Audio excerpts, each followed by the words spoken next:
Huawei, l'année dernière au Mobile World Congress 2014, avait annoncé le Talk B1, un capteur d'activité qui permettait également de répondre au téléphone grâce à une oreillette Bluetooth. Alors ici nous avons la seconde génération de ce Talk B1, le Talk B2, qui reprend le même principe, mais cette fois-ci Huawei a souhaité miser sur le design, c'est-à-dire qu'ils ont souhaité proposer différents designs. Ici vous avez un modèle un peu plus classieux et ici un modèle plus sport. Comme ça, tout le monde pourra s'y retrouver dans le choix, si vous êtes sportif ou plutôt casual. Et ici, donc, on a les deux modèles. Donc, pour ce Talkband B2, Huawei reprend le même principe, c'est-à-dire que vous avez ici un écran qui cette fois-ci devient tactile, et d'ailleurs dont la réactivité est plutôt bonne, il faut quand même l'avouer. Je suis assez surpris de ce que je vois, même si on voit que c'est un tout petit écran. On peut reprocher le fait qu'on aurait souhaité un écran qui donne des informations plus larges à ce niveau-là. Donc ça reprend le même concept, et si vous appuyez sur le bouton juste ici, et bien, tac, on a le fameux kit oreillette Bluetooth pour pouvoir répondre aux appels. Pour le rentrer, il suffira simplement de rentrer cette partie-là et de clipser à l'intérieur. On est sur du cuir au niveau des matériaux, ici du métal. On est sur du métal, voilà, je vérifiais quand même, mais on est bien sur du métal.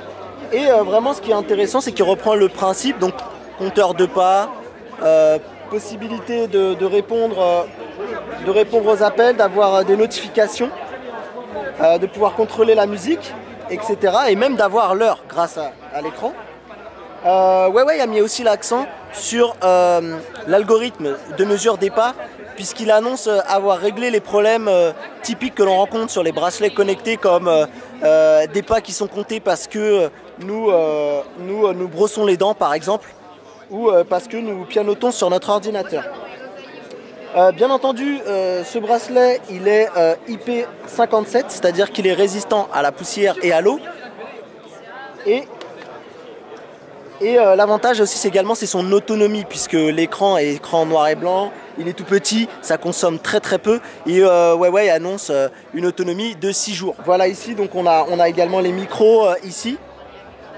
Et Huawei aussi a également mis l'accent sur une amélioration par rapport au B1 sur les conversations téléphoniques.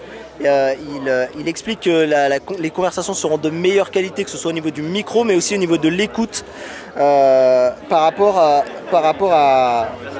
donc au kit Bluetooth ici.